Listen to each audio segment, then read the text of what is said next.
Good morning everyone, it's Friday, July the 22nd, and we've had a fantastic week of growing conditions, with plenty of heat and obviously a lot of moisture to go with it. So as you can see, the corn is really starting to stretch out. Right now I'm in a field of P7958 Acre Max in the Kleefeld area, which is entering that VT stage.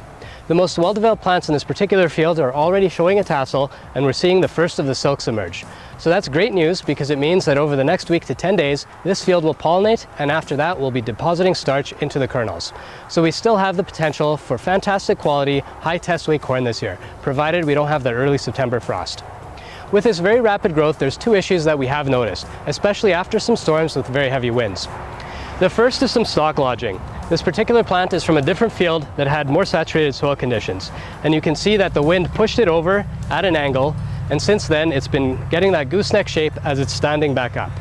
So this doesn't have a huge influence on your yield potential. However, it is a bit of a harvestability challenge because you still have to get these plants into your combine header. We're going to see less and less of this as the season goes on because we'll have those brace roots developing at the bottom of the plant that'll really help to anchor these plants into the soil for later in the season. Second issue that we have is that as these ear shoots develop, there's a bit of a weak spot right along the stalk. So with very heavy wind conditions, we have seen some green snap, where the tops of these plants will actually break off in a heavy wind event. If this happens, that plant is really not going to be very productive. So we haven't seen a lot of this, but if you see it on your farm, please let us know. We'd love to come out and take a look at it with you. Right now I'm in a cornfield just to illustrate once again the importance of early season weed control, especially in row crops, as they're not very competitive when they first start growing.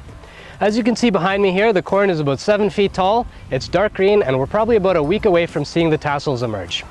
Right now where I'm standing, there was a spray or miss on the first herbicide application of the season. You can see that the corn is only about 3 feet tall, that light green color, and that's because it had to compete with the weeds for those limited nutrients, especially early on in the season. The other issue is that that second pass of herbicide might not catch all of the escapes that we had the first time around. And we see in this field that the tough to control weeds like roundleaf mallow, as well as wild buckwheat, have really gotten away. And that second spray, even though it didn't miss here, didn't control all those weeds. The worst part of this is that long term, we're actually selecting for herbicide resistance in our weed species. And that's of course, not everything is perfect. While scouting canola today, I lost a shoe, got really wet feet, covered in pollen, and now I'm surrounded by bees.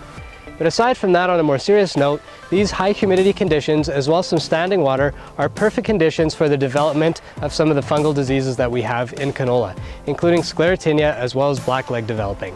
So we do have an elevated risk, and it's going to be important to get out there and get our fungicide down on time. It's going to be a bit of a challenge with field conditions, and there's definitely going to be a little more application by air again this year. This P505 MSL actually has built-in sclerotinia field tolerance. So that's going to be an effective tool in a year like this, where staging is going to be all over the map and it's going to be a little difficult to get in on time. But again, we'll keep an eye on it and see what yields come in at harvest time. As you can see, soybeans are another crop that are thriving in these hot, humid conditions. These P00A75Xs were planted on June the 8th, which is very late, but they're already at that R1, R2 stage where the blooms are moving up the plant. This is great news because within a week or two, we'll be seeing those little beans, and we can't wait to see them again once they go through the combine at fall.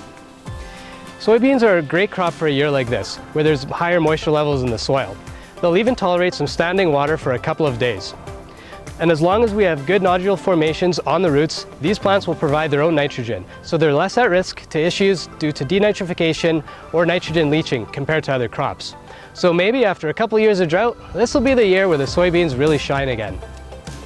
Our staff has been really busy this week starting our annual field sign campaign. So again, today is going to be the last day to get your entries in for that prize draw. So let us know where your fields are and what the hybrid or variety is, and we'll try to get out there and put a sign up in the next week or two. If you have any questions, please don't hesitate to let us know. And once again, thanks for watching our weekly video updates.